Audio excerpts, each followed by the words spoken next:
Icon Audio Arts. Brian Jones, The Lost Stone. Written by Geoffrey Giuliano. Narrated by Geoffrey Giuliano. Copyright 2020. Icon Audio Arts.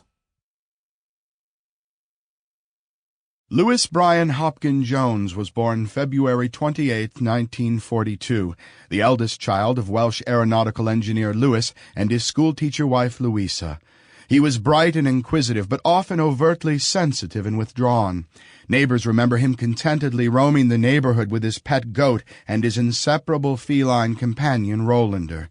Throughout his life, Brian was exceedingly popular with the ladies, which several times ended in an unexpected pregnancy and therefore a lot of attendant hassle.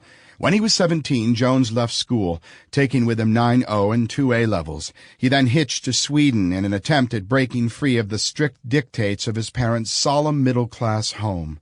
Eventually, Brian became friendly with blues legend Alexis Korner, who encouraged the young man to follow his dream of becoming a rock and blues man in sleepy, trad jazz-oriented London. It was during one of these irregular jaunts to London that Brian first met up with Mick Jagger and Keith Richard. The rest is rock and roll history, with the Stones quickly becoming second only to the Beatles in popularity with the music-loving teens of the world. In 1965, Brian met the aristocratic and worldly Anita Pallenberg, who would introduce him to a whole new world of privilege and sophistication. For Jones, here was the woman of whom he had always dreamed, and with the solid success of the Stones under his belt, there was no stopping him. All of that came to an abrupt halt, however, in May of 1967, when Brian's flat was raided by the drug squad of Scotland Yard.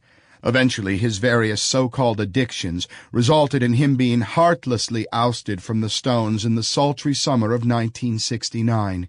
It is here that we begin our story, and that for Brian Jones, his time on Earth was beginning to slowly tick away.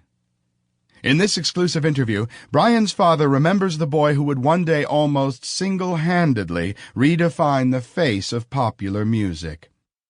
Up to a certain point, Brian was a perfectly normal, conventional boy who was well-behaved and was well-liked. Liked, I suppose, because he was well-behaved.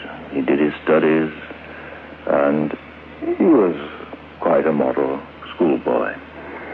And then there came this peculiar change in his early teens. At the time, I suppose, he began to become a man, where he began to get some resentment of authority. It's something we hear an awful lot about now, heard less about then, but it was becoming apparent with him. He seemed to have, firstly, a mild rebellion against authority, which unfortunately became stronger as he grew older. It was a rebellion against parental authority, and it was certainly a rebellion against the school authority. He often used to say, why should he do something he was told just because the person who was telling him was older? Pat Andrews, Brian's first love in his uptight hometown of Cheltenham, looks back on the apparently grim Jones household, as well as his relations with both his parents and his younger sister, Barbara. Then I would have said that he probably hated them. But on retrospect, and when you grow up and you can see things, he actually loved them a great deal, but he was very, very sad, very unhappy, very hurt at the fact that they could not accept his lifestyle, that he wished to be a musician, and that perhaps he didn't conform to the sort of person that they actually wanted him to be. And so he didn't, although he didn't keep in touch a great deal, he often went out of his way to be in a place where he knew his father might be. To me, it was a very somber, very serious.